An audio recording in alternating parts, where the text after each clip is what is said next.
Magandang hapon guys. Ngayon po ay magluluto tayo ng sinigang pork sinigang guys.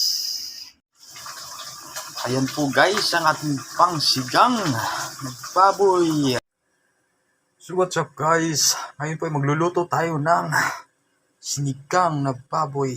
Ayan po, nakahanda na po yung mga recipe natin guys. May kangkong tayo. Ayan, lagyan natin ng kamatis.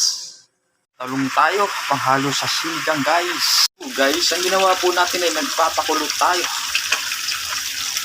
Then lunod lang po natin yung baboy guys.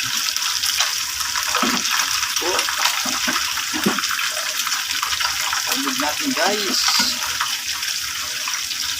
Yan po guys.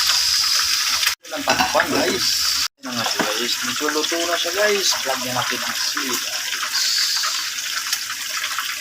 Luto na po na ating baboy. Ilagay natin yung talong. Masabay na rin na yung okra guys. Yan. Po. Mamaya ilagay natin yung kangkong guys. Ihuli natin yung kangkong at medyo medyo mabilis madurog. Ayan po. Takpan natin guys. Guys, bago natin makalimutan guys, lagyan natin ng sinigang. Haluin. Yan.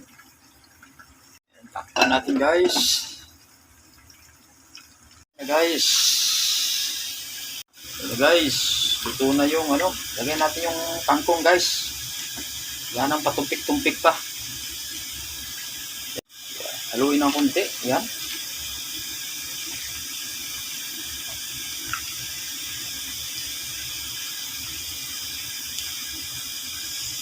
Pan guys, at medyo maluto na yung ating sinigang. Guys, luto na siya guys. Tikman natin guys.